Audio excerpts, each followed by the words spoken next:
고린도서를 계속하고 있습니다. 근데 고린도 교회를 알면은 이 편지를 잘 안다고 그랬습니다. 고린도 사회의 문화를 우리가 먼저 알아야 됩니다.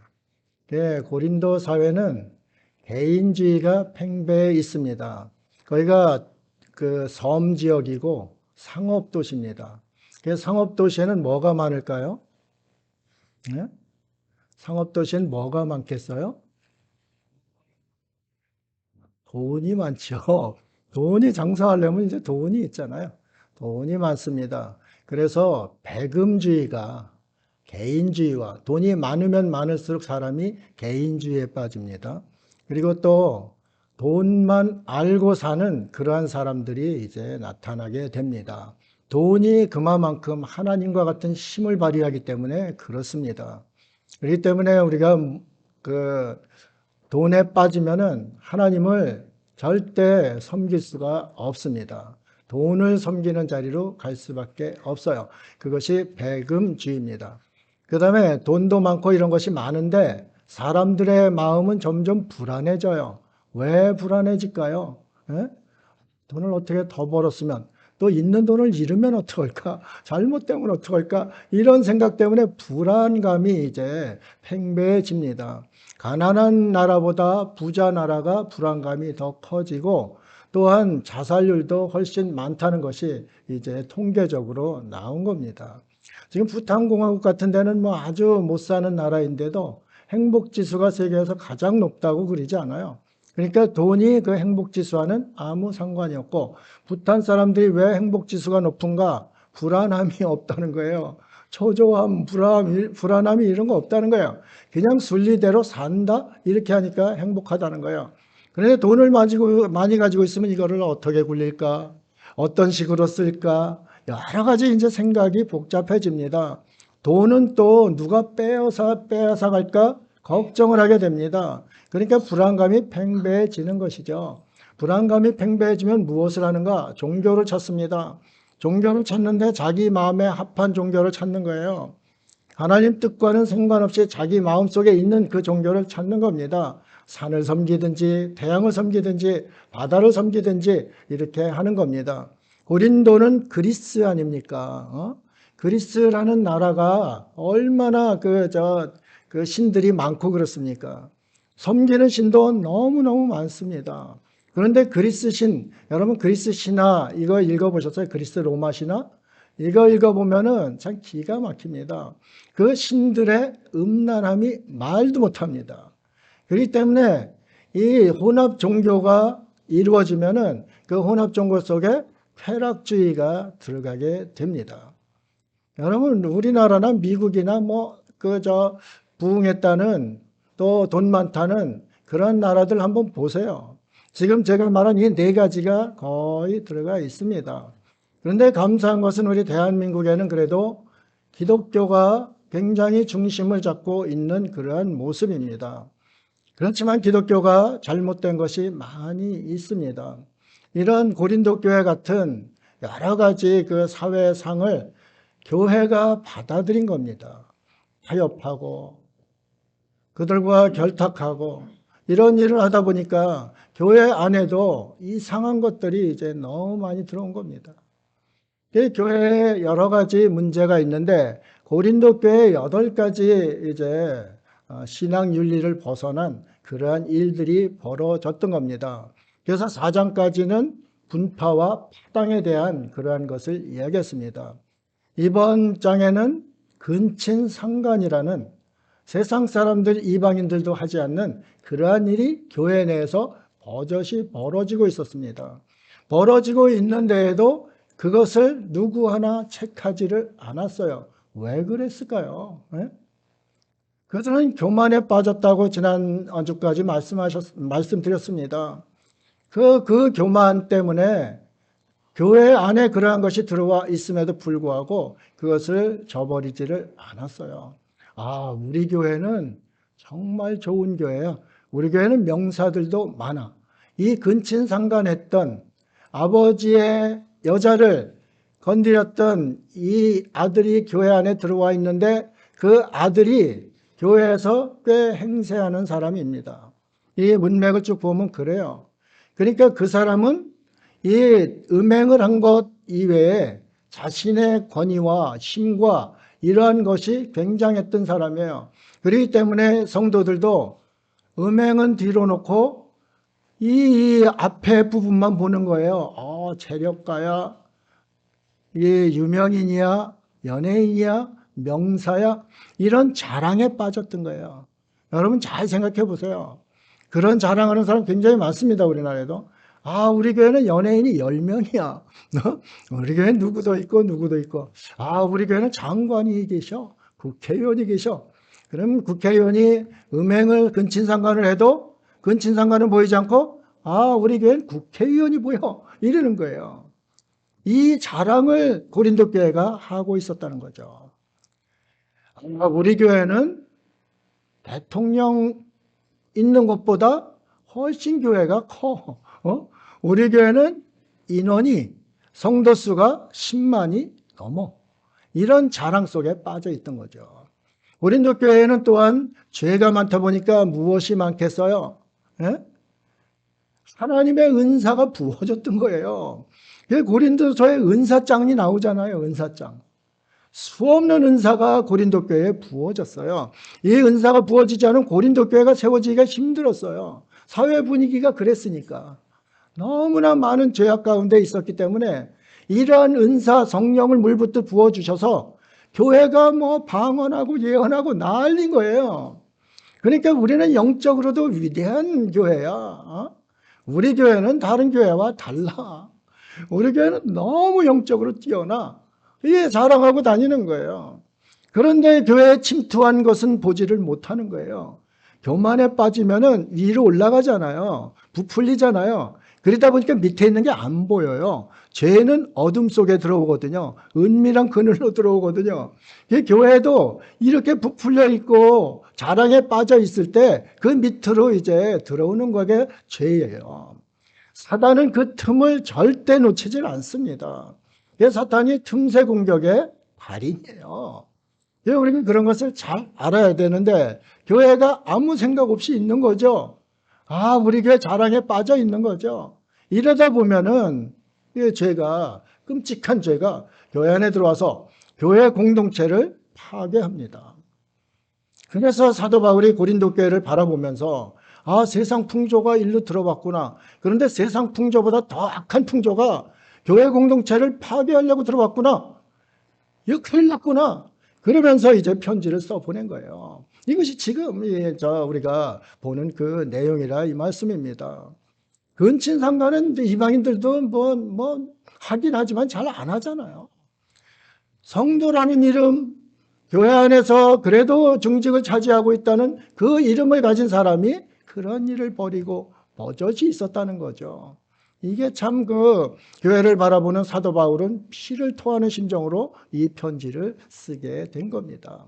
자식같이 길렀다고 그랬지 않습니까? 복음으로 내가 너를 낳았다고 그랬지 않습니까? 고린도 교회를 그토록 사랑한 사도 바울 입장에서는 견딜 수 없는 이러한 모습이 되는 겁니다. 사회 풍조 죄악이 들어오면 교회 공동체가 무너집니다. 그것을 교회는 어떻게 해야 되는가? 교회가 그것을 미리 막아야 돼요. 그 막는 것이 무엇인가? 교회의 권징이 살아 있어야 된다는 거죠. 오늘 말씀의 제목이 뭐예요? 교회의 권징입니다. 지금 한국교회도 권징은 거의 사라져가고 있어요. 무슨 죄를 지었던 교회 나오면 헌금 많이 한다. 또 사회적 명사다. 이거면은 오케이. 들어오세요. 얼마든지 들어오세요. 이러는 거 아니에요. 그런데 우리가 정말 생각 잘해야 되는 겁니다. 단호하게 그것은 내쫓으라고 오늘 성경에서 말씀하고 있는 겁니다. 단호하게 내쫓는 것이 교회의 권징이에요. 그런데 우리가 그런 분들이 오면은 다른 데로 갈까봐 벌벌 떨 수도 있잖아요. 그렇잖아요.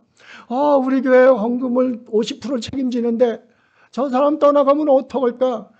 조금 죄는 있지만은 그냥 와 계세요. 아주 사정에서 붙드는 그러한 모습들이 너무 많지 않습니까?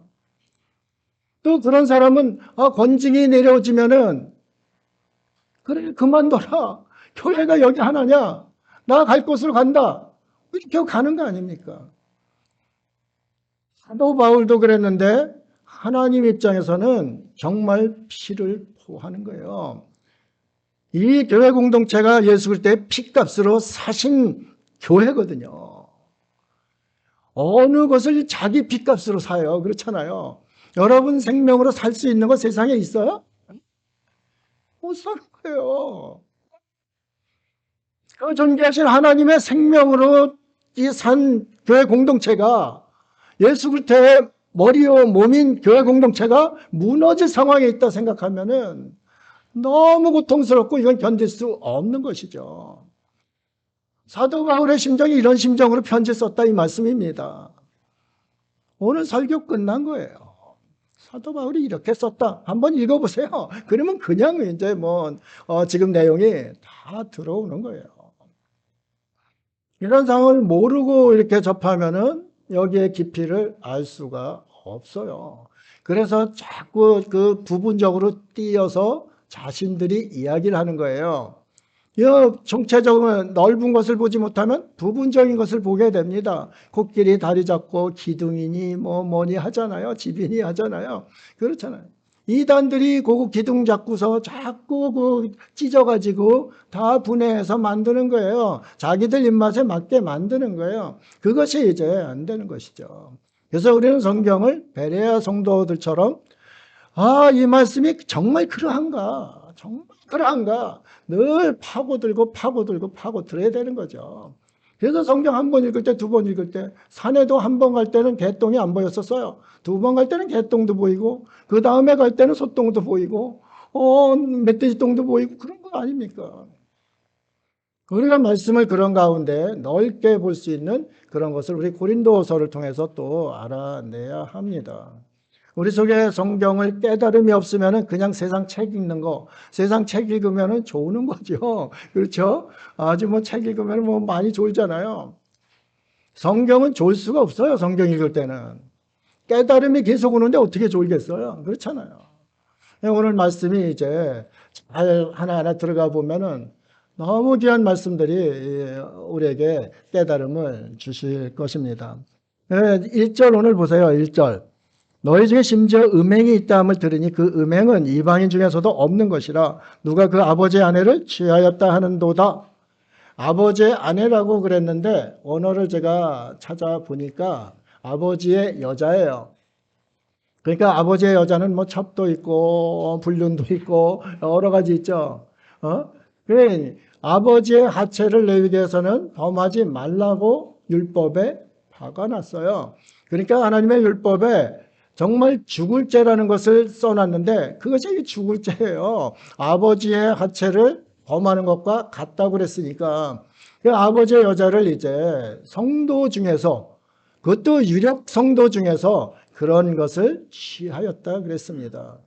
이 취하였다는 것은 진행형입니다. 지금 우리는 취하였다 이렇게 끝나지만은 원에서는 취하고 있다, 계속 살고 있다 그 얘기입니다. 결혼을 했든지 아니면은 동거를 하든지 이런 상태로 아버지의 여자를 이렇게 데리고 산다 그 이야기입니다. 이거 세상 사람들도 안 하는 거 아니에요. 그런데 교회 안에 들어왔습니다. 들어왔는데도 교회가 그것을 보고 무관심한 거죠. 본체만치 하는 거죠. 당신은 헌금만 많이 내면 돼. 당신은 교회 자랑거리만 되면 돼. 이런 식으로 이제 하는 거죠. 그런데 교회 공동체는, 우리 참 좋은 공동체는 절대 그런 일을 용납할 수가 없습니다. 하나님 말씀이 그렇습니다. 교회가 하나님께서 세우시고 하나님께서 이끌어 가시는 그러한 것이 교회인데 그 교회에 그런 사람이 얼마나 역할을 하겠어요? 그 역할이 악한 역할이 되는 거예요. 그 악한 역할이 되면은 영향력이 크면 클수록 교회 공동체는 더 크게 흔들리게 돼 있는 거죠. 그래서 그것은 단호히 내쫓으라고 이렇게 이야기를 합니다. 그것이 교회의 권징입니다. 저도 목회하고 있지만은 우리 교회 좀 잘 지어줄 수 있으면 좋겠다. 지었으면 좋겠다. 이런 소망이 저 목회자들 다 있을 거 아니에요. 있는데 내가 이거 한 100억 들여서 저 주겠습니다. 그런데 이놈이 아버지의 여자를 취한 놈이야. 네? 그러면 어떻게 해야 돼요? 네? 쫓아내야 되는 거예요. 이것이 전염병 같은 것이거든요. 그래서 교회에 그 영향을 다 받습니다. 다 받아가지고 한 사람 한 사람 신앙을 무너뜨리기 시작합니다. 그러다 보니까 그 사람들도 세상과 똑같아지는 거죠. 그럼 하나님의 교회 그 공동체가 무너지게 되어 있는 것이죠. 이런 것을 사도 바울은 아주 강력하게 경고를 하고 있는 겁니다. 이 음행에는 참 견딜 사람이 드물어요. 특별히 유명인들이 견디기가 어려워요. 그렇잖아요. 연예인들도 이 음행 때문에 무너져요. 수없이 우리 보잖아요. 정치인들, 지난주에도 정치인 한 분이 가셨잖아요. 무엇 때문에 갔어요? 이런 겁니다. 포르네이아라는 게 음란함, 음행, 다른 하나님의 진리를 따르지 않고 영리로 다른 사람을 쓰는 그러한 행위를 이제 이야기하고 있습니다. 또 성직자들, 그 주위에 누가 많아요? 예? 여인들이 많습니다.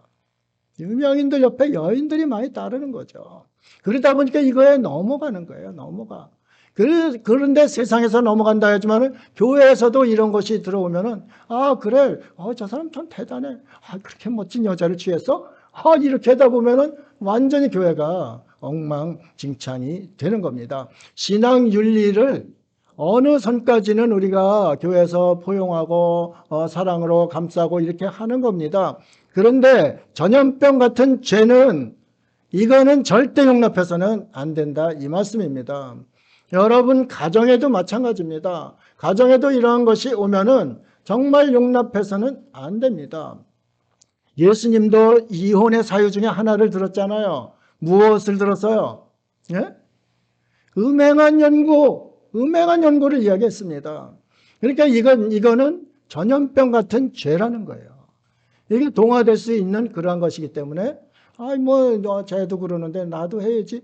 이렇게 하면은 이게 문제가 돼 가는 것이죠. 그래서 사도 바울은 아주 이것을 강력히 이제 끊고자 이렇게 했던 겁니다. 에베소서 5장 3절입니다. 음행과 온갖 더러운 것과 탐욕은 너희 중에서 그 이름조차도 부르지 말라. 이는 성도에게 마땅한 바니라. 여기 음행과 탐욕은 우상 숭배라고 그랬어요. 그러면 하나님께서 가장 싫어하는 죄가 뭐라고요? 음행이에요. 이스라엘이 다른 나라들 이렇게 다른 나라에 눈 돌리고 이런 일 한 것을 하나님께서는 음행이라고 그랬어요. 다른 신들에게 눈 돌리고 이런 거 그것을 음행이라고 그랬어요. 하나님께서 이것은 절대 하지 말라는 것이 음행입니다.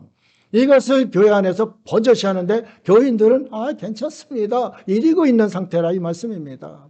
그러니 사도 입장에서는 복창이 터지는 그러한 일이 벌어진 것이죠. 2절입니다. 그리하고도 너희가 오히려 교만하여져서 어찌하여 통한이 여기지 아니하고 그 일 행한 자를 너희 중에서 쫓아내지 아니하였느냐, 권징하지 아니하였느냐, 이렇게 이야기를 하고 있습니다. 통한이 여기다는 이 뜻은 장사집에 사랑하는 일을 잃어버렸을 때 그 슬피 통곡하는 것을 통한이라고 합니다. 여러분이 사랑하는 자를 잃었을 때 그 통곡의 강도가 어떤지 아세요? 사람이 가장 스트레스를 많이 받을 때가 아내를 잃었을 때, 남편을 잃었을 때라고 그럽니다. 배우자를 잃었을 때는 스트레스 지수가 10까지 올라간답니다. 10이 100인 최고인데 10까지 올라간다고 합니다. 사랑하는 자를 잃었을 때 그때의 그 통곡하는 모습이 통한이 여긴다, 이제 그 뜻입니다. 그러면은 이런 음행이 교회 안에 들어왔을 때에는 모든 성도들이 통한이 여기고 울어야 되는 거죠.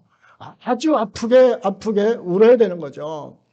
그러면 하나님께서 불쌍히 여기시는 거예요. 불쌍히 여기셔서 그 공동체를 다시 감싸고 보듬고 회복시켜주고 살려주시는 거예요. 그런데 거기에다 교회가 무엇을 해야 되는가? 권징을 해야 된다 이 말씀입니다.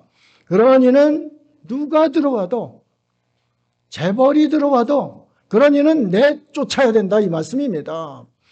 죄의 전염성 있는 죄는 단호히 막아야 되는 것이 사도 바울의 생각이요 믿음입니다. 이게 하나님께서도 생각하시는 그 믿음이라고 우리가 다 믿고 있지 않습니까?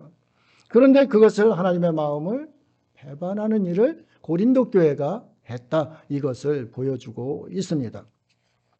디도서 1장 13절입니다. 이건 그레데 사람들은 거짓말장이고 뭐 욕심장이고 이런 아주 나쁜 그 습성을 가진 그러한 사람들입니다. 크레타 섬입니다. 크레타 섬. 거기에 이제 디도를 보내놓고서 이야기를 하는 겁니다. 디도서 1장 13절입니다. 이 증언이 참되도다. 그러므로 내가 그들을 엄히 꾸짖으라. 이는 그들로 하여금 믿음을 온전케 하고, 교회의 권징은 믿음을 온전케 하기 위해서 그렇습니다. 크레테 교회가 완전히 세상 속에 빠져 있는데 그 교회 성도들의 믿음을 온전케 하고, 또 여기서 권징을 해서 출교한 그 사람이 다시 돌이켜서 회개하고 다시 돌아오기를 원하는 그 마음으로 교회는 권징을 하라 이 말씀입니다. 단호히 권징을 하라고 이렇게 디도에게 이야기를 하고 있습니다.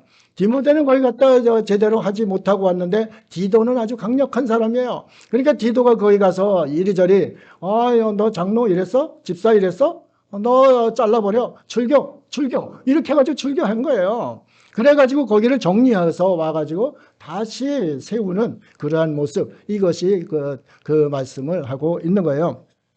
마태복음 18장 17절, 만일 그들의 말도 듣지 않거든 교회의 말하고 교회의 말도 듣지 않거든 이방인과 세리와 같이 여기라. 이게 누가 말씀한 거예요? 네? 누가 말씀 우리에게 주신 거예요? 제자들에게? 예수님이 그러셨잖아요. 예수님이 그랬어요. 세리와 죄인같이 여기라는 거죠. 사람 취급하지 말라는 겁니다. 아니 천하보다도 귀한 생명이라고 주님 말씀하시고 잃어버린 어린 양 99마리 있는 양은 놔두고 잃어버린 어린 양을 하나 찾아 나가시는 게 주님이신데 이렇게 단호히 말씀하신 거예요. 나머지 사람들도 전염돼서 교회 공동체가 무너지는 것 이건 용납 못한다 이 얘기입니다. 내가 교회를 어떻게 산 것이 교회인데 교회의 영광이 어디에 있는데 그 교회를 무너뜨려서 영광을 완전히 이렇게 무너뜨리느냐 이것을 이야기하고 있는 것이죠. 우리 교회가 이 말씀 듣고 다시 우리 모든 교회들이 이제 회복을 해야 합니다. 주님 앞으로 돌아와서 성결함을 지켜야 합니다. 그러지 않으면은 교회는 교회로서의 역할을 못하며 세상으로 무너져 내리는 그러한 모습이 되게 되어 있습니다. 지금이 딱 그 시기입니다. 돌아올 시기입니다. 오늘 오전에 김혜성 집사님 그 찬양인도 했잖아요. 그 찬양인도에 뭐가 있었어요? 어둠 밤 시대리니 했잖아요. 어둠 밤 시대입니다. 어둠 밤 시대인데 이게 가만히 있고 무감각하고 이렇게 있으면 안 된다 이거죠. 교회를 다시 회복하고 정화시키고 교회에 전염병 같은 죄가 들어왔으면 그것을 완전히 끊어내는 그러한 일을 교회가 해야 된다 이 말씀입니다. 그것이 성결한 교회, 거룩한 교회의 모습입니다. 예수 그리스도가 머리 되고 예수 그리스도가 몸이 되는 주인 되는 그 교회가 그렇게 오염돼서야 되겠습니까? 그러니까 이것을 사도 바울은 견딜 수가 없었던 겁니다. 하나님의 마음이죠. 하나님의 마음을 사도 바울의 입을 통해서 일꾼들은 그 주인의 의중을 그들의 몸 입을 통해서 전하는 거 아니에요. 그러니까 이게 하나님의 마음인 거죠. 교회를 사랑하시는 하나님의 마음, 교회 공동체를 사랑하시는 하나님 마음. 여러분 교회를 아주 가볍게 여기시면 안 됩니다. 교회는 핏값으로 세운 교회예요. 그것도 하나님의 핏값으로 세운 교회라 이 말씀입니다. 교회란 이름만 들어도 우리는 눈물이 나야 되는 거죠. 어떻게 내가 교인이야? 어떻게 내가 성도야? 여러분 자신을 거울에 한번 맑은 거울에 비춰본다고 생각해 보세요. 내가 성도란 이름을 가질 수가 있어요? 없잖아요. 그런데 주님께서는 성도라고 부르셔서 교회 공동체로 모아주셨어요. 그 교회 공동체가 무너지면 안 되는 거죠. 이것을 사도 바울은 아주 강력히 요구하고 있는 겁니다. 4절 5절에 말씀합니다. 교회가 어떤 태도를 취해야 되는지 이런 것을 우리가 다시 생각하게 하는 내용입니다. 주 예수의 이름으로 너희가 내 영과 함께 모여서 우리 주 예수의 능력으로 이런 자를 사탄에게 내주었으니 이는 육신을 멸하고 영은 주 예수의 날에 구원을 받게 하려 함이라. 이게 성경, 신약 성경에 정말 거의 난해 구절 중에 아주 그 상위에 속하는 겁니다. 저도 이거 읽어도 제대로 이게 읽혀지질 않아요. 네? 여러분은 뭐 더 하시겠죠. 그런 자, 아무리 그런 자라도 어떻게 사탄에게 내어준단 말입니까? 근데 초대교회는 교회가 세워지는 단계예요. 교회가 세워지는 단계니까 이때는 한 채 오차도 있어서는 안 되는 거예요. 그래서 베드로 앞에 아나니아와 삽비라 사건 아시죠? 아나니아와 삽비라가 자신의 밭을 팔아서 일부 자신은 자신 노후 자금으로 써야 되겠다. 뭐 또 무슨 자금으로 써야 되겠다 남겼잖아요. 그리고 난 하나님 앞에 드린다고 다 드린다고 가서 이야기를 했잖아요. 그런데 어떻게 됐어요? 그 부부가 어떻게 됐어요? 죽었습니다. 사단에 내어주면은 초대교회 초기교회는 죽었어요. 사도들이 내어주면은 죽었어요. 죽지 않더라도 어떤 일이 이제 벌어지게 됩니다. 그 정도로 초기 교회를 세울 때에는 이런 일이 벌어진 거예요. 그런데 아나니아 삽비라 그렇게 했는데 그건 완전히 지옥불로 떨어졌을까? 또 이것을 생각해 봐야 되는 거죠. 그렇잖아요. 그 사람이 좋은 뜻으로 일단 집을 팔아서 성도들에게 이렇게 가난한 성도들에게 나누어 주려 했잖아요. 그러면 믿음 안에 들어온 사람들이잖아요. 그러니까 그의 영이 이렇게 살아나는 그것을 우리가 또 생각할 수가 있어요. 하나님께서 그 육신이 더 버티면은 죄만 더 짓겠구나. 그래서 우리 생각을 해보면은 인간의 수명을 참 100세 정도 기껏해야 한 70세, 80세 이렇게 주신 거 참 감사하다 그 생각이 드는 거예요. 우리 육신 가지고 있으면 이게 시간이 지날수록 죄를 더 져요. 그렇죠? 하나씩 빨간 줄을 점점 늘리잖아요. 늘려가잖아요. 더 짓기 전에 죽어야 되겠구나. 이런 생각도 하게 되는 거예요. 우리 육신을 가지고 있는 사람, 육신 속에는 이 타락한 속성이 들어와 있는 거예요. 그러니까 이런 음란한 이런 모습을 하나님께서 진절머리 내는 이런 죄를 짓고도 교회에 버젓이 들어와서 이렇게 있는 것이죠. 이것에 대한 강력한 이제 메시지라 우리는 그렇게 받고 있습니다. 사단에게 내어주지만은 내어준 거 그것도 주님의 날에는 육신하고 영하고 같이 이제 부활을 합니다. 그럴 때 하나님의 긍휼 가운데 영을 구원하는데 육신을 구원 안 할 수가 있어요? 그러니까 그때 육신을 구원해 주실 거 아닌가? 저는 그렇게 생각을 합니다. 이게 굉장히 난해한 구절이에요. 여러분 계속 읽어도 신학자들마다 다 틀려요.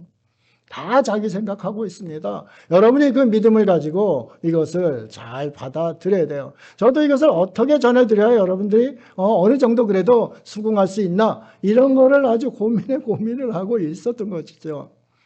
그게 제 개인적인 생각이 이제 그렇게 정리가 된 것입니다.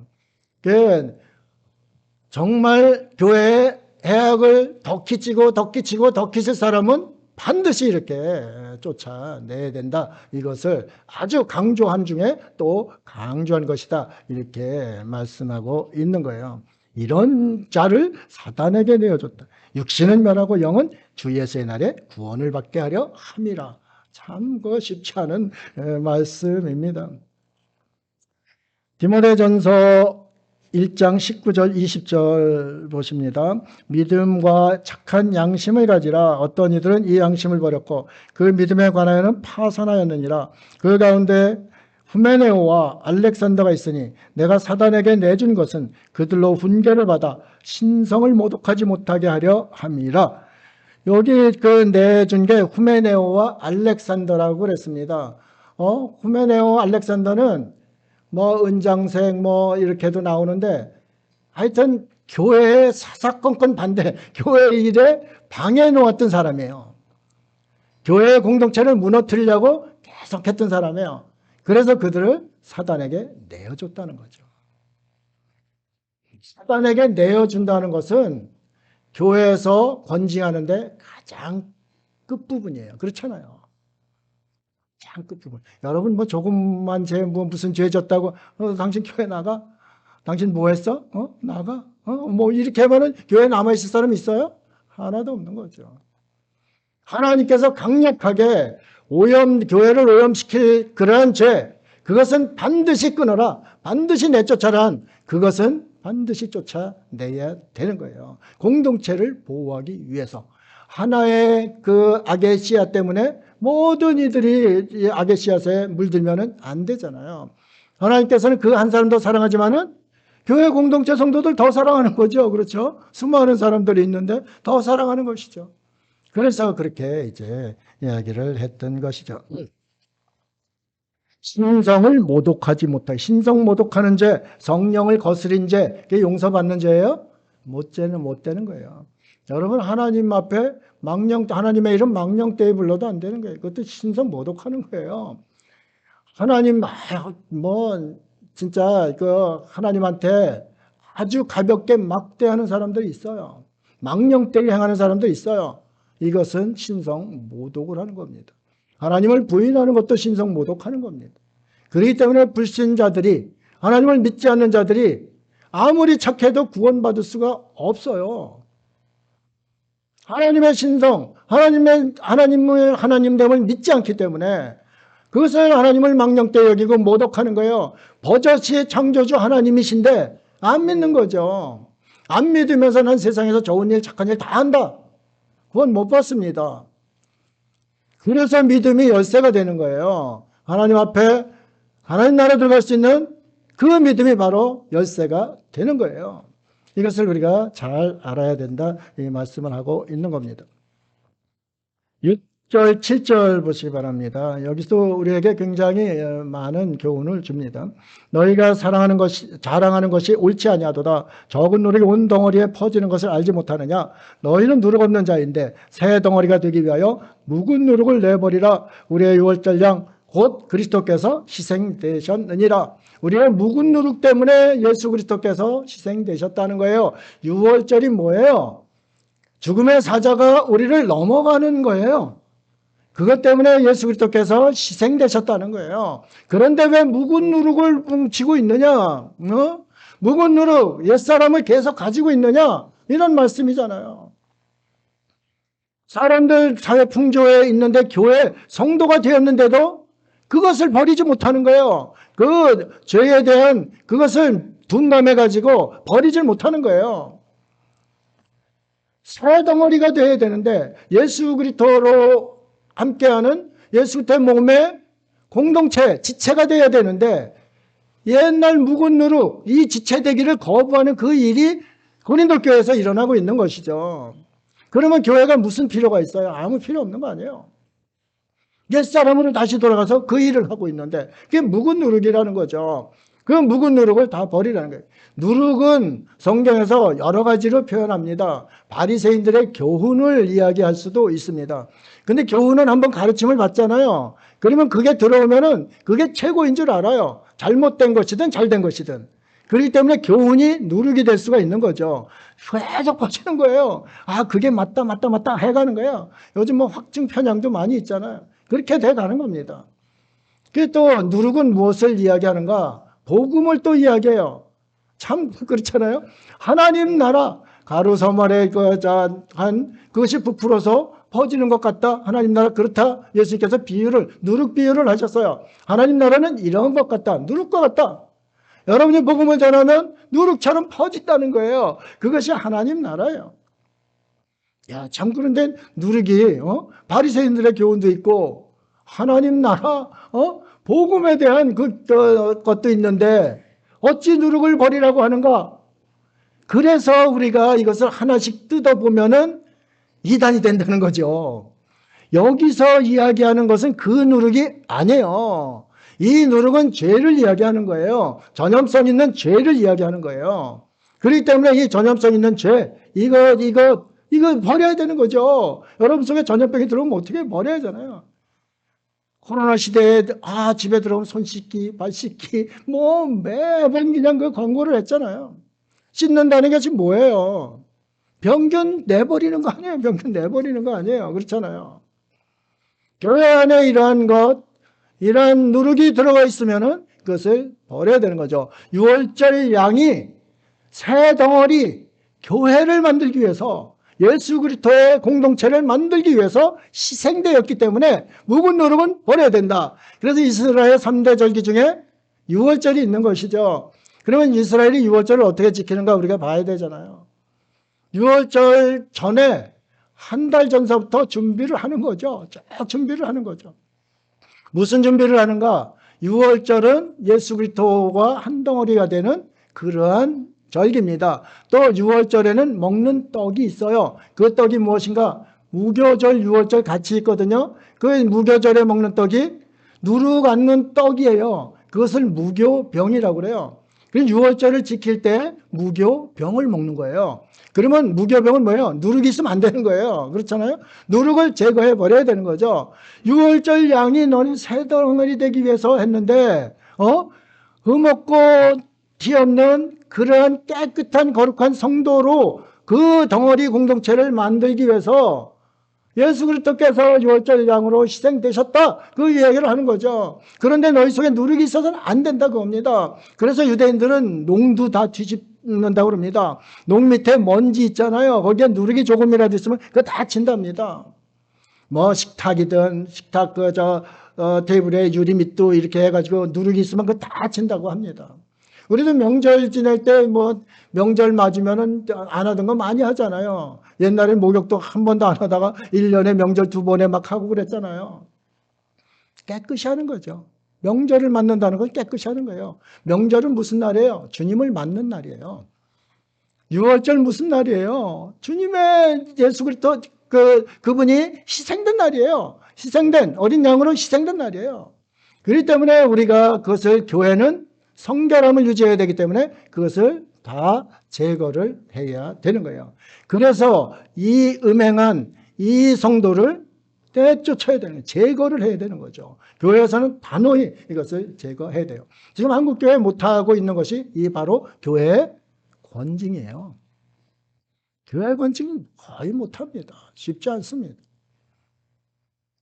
지금 위세등등한 사람이 교회에 오면 그게 자랑이 돼버리는 거예요. 저놈이 죄를 가지고 왔든지 전염 확산성이 큰 죄를 가지고 왔든지 상관없어요. 앉아서 있으면은 교회의 자랑거리가 되는 거죠. 그게 고린도 교회예요. 그래서 우리 대한민국 교회는 이런 것이 없겠냐? 여러분 판단에 맡깁니다. 제거해야 됩니다. 그러면 교회가 순수성을 찾습니다. 예수 그리스도의 흠없고 점없는 죄 없는 그러한 순수성을 교회 공동체가 찾게 돼 있는 겁니다. 이런 것에는 정말 단호해야 됩니다. 그러면 교회가 무너지는데 교회가 버티지 못하는데 그거는 하나님 책임이에요. 그렇잖아요? 하나님의 교회이기 때문에 하나님의 기업이랍니다. 그러면 하나님의 기업은 그렇게 하나님의 기업을 무너지게 하겠어요? 아니잖아요. 그런 믿음이 없으니까 무너지는 거예요. 그 누룩을 용납을 했기 때문에 무너지는 거예요. 그렇죠? 그런데 그를 고린도 교회가 하지 않고 있었던 것이죠. 그는 정말 말씀 앞에 엎드릴 수밖에 없어요. 우리의 행위가 그런 행위가 많거든요. 그렇기 때문에 주님 앞에 울 수밖에 없어요. 정말 울어야 되는 겁니다. 그런데도 울지 않고 희희낙낙 웃는 거죠. 웃으면서 자랑하고 이제 이렇게 하는 모습, 이건 교회의 모습이 아니다. 이것을 이야기하고 있습니다.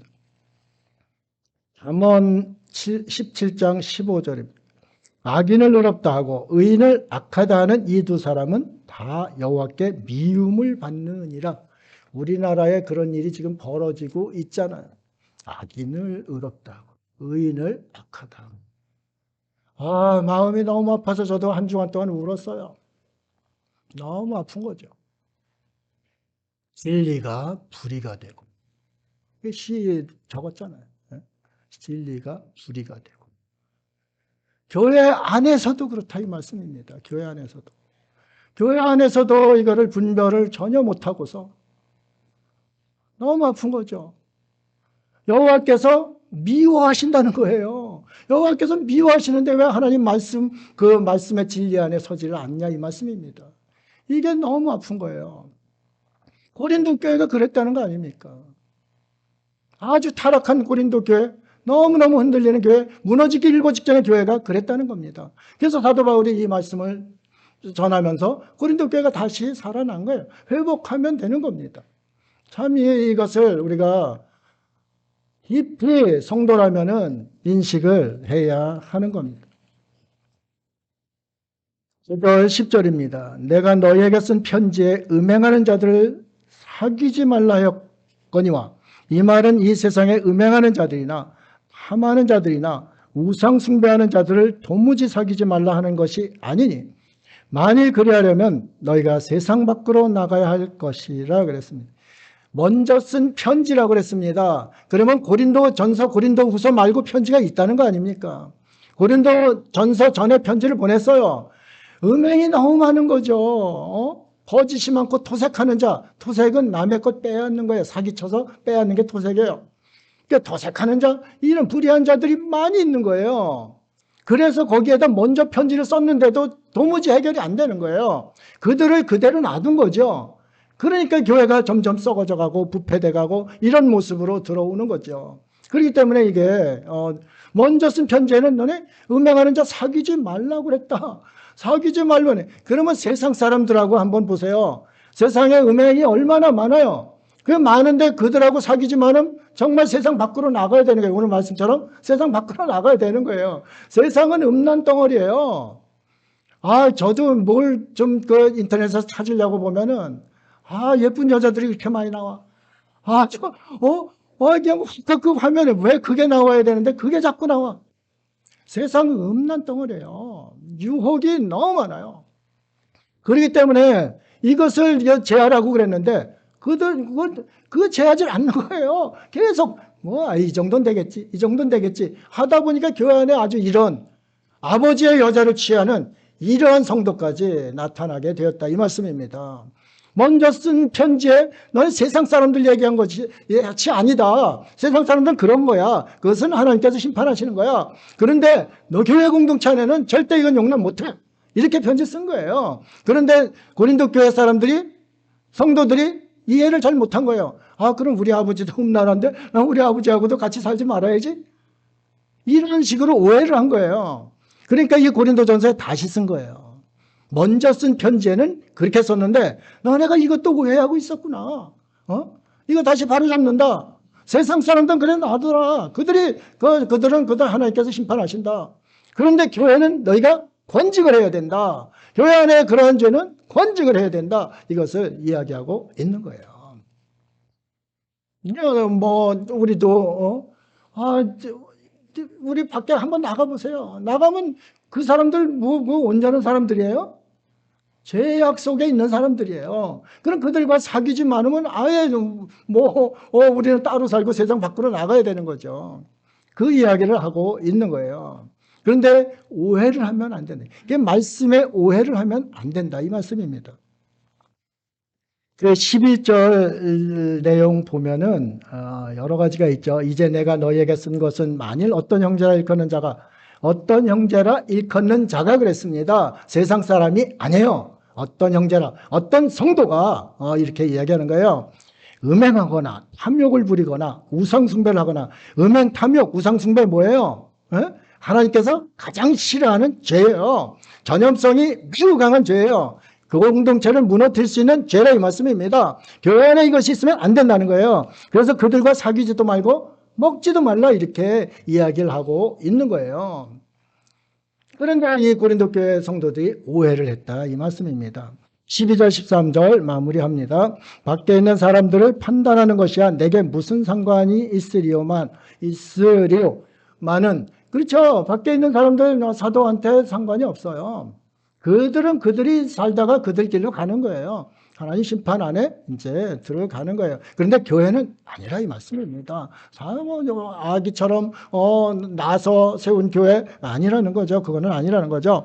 내게 무슨 상관이 있으려마는 교회 안에 있는 사람들이야 너희가 판단하지 아니하라. 밖에 있는 사람들은 하나님이 심판하시려니와 이 악한 사람은 너희 중에서 중에 내쫓으라 그랬습니다. 내쫓는 게 참 마음 아프잖아요. 같이 신앙생활하다 어떻게 내쫓을 수가 있어요? 그런데 이거는 단호하게 성경은 명령형으로 썼습니다. 단호하게 단호하게 내쫓아라 이렇게 명령을 하고 있습니다.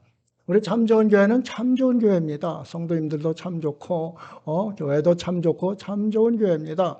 참 좋은 교회에 이런 누룩들 묵은 누룩들 들어와서 압력하면 안 됩니다. 여러분이 눈에 부을 것 같은 눈으로 보아야 됩니다. 보아서 그러한 것이 있으면 완전히 내쫓아야 됩니다. 제거를 해야 됩니다. 묵은 누룩을 제거한 곳이 바로 새 덩어리입니다. 그 새 덩어리는 무슨 덩어리냐? 교회 공동체 예수 그리스도 안에 교회 공동체 새 덩어리가 되는 것이 교회입니다. 그것이 참 좋은 교회입니다. 우리 성도님들이 그러한 것을 인식하고 죄에 대한 경계를 하고 정말 묵은 누룩들 다 제거하여 주님 앞에 거룩하고 선결한 교회, 경결한 성도들 되시기를 주 예수님 이름으로 축복합니다. 기도하겠습니다.